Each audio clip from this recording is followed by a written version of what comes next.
ഇന്ന് നമുക്കൊരു chicken stew ഉണ്ടാക്കാം.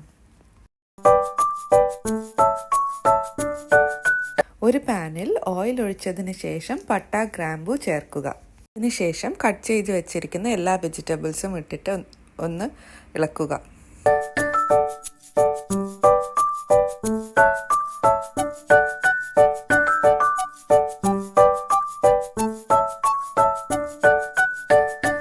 ഇതിലേക്ക് ചിക്കൻ പീസും കൂടി ഇട്ടിട്ട് ഇളക്കുക. ഞാനിവിടെ 1 കിലോ ചിക്കനാണ് ഉപയോഗിച്ചിരിക്കുന്നത്.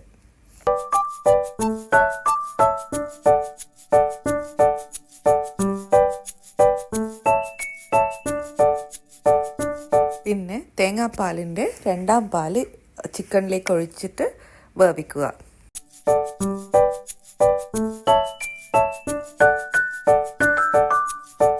പാകത്തിന് ഉപ്പ് ഇട്ട് ചിക്കൻ മൂടി വെച്ച് വേവിക്കുക.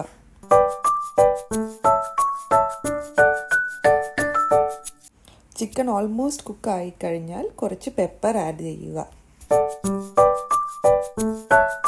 ഫ്ലെയിം സിമ്മിലാക്കി 1ാം പാല് ചേർക്കുക. 1ാം പാൽ ചേർത്ത് കഴിഞ്ഞാൽ കറി അധികം തിളപ്പിക്കാൻ പാടില്ല. കറിയിൽ കുറച്ച് മല്ലിച്ചപ്പ് ചേർത്ത് ഗാർണിഷ് ചെയ്യാവുന്നതാണ്.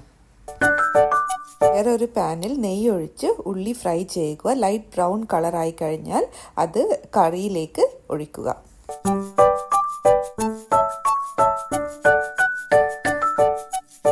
ടേസ്റ്റി ചിക്കൻ സ്റ്റ്യൂ ഇവിടെ റെഡിയാണ്. ഇത് അപ്പത്തിൻ്റെ കൂടെയോ ഗീ റൈസിൻ്റെ കൂടെയോ പുട്ടിൻ്റെ കൂടെയോ അല്ലെങ്കിൽ നൂൽപുട്ടിൻ്റെ കൂടെയോ കഴിക്കാവുന്നതാണ്.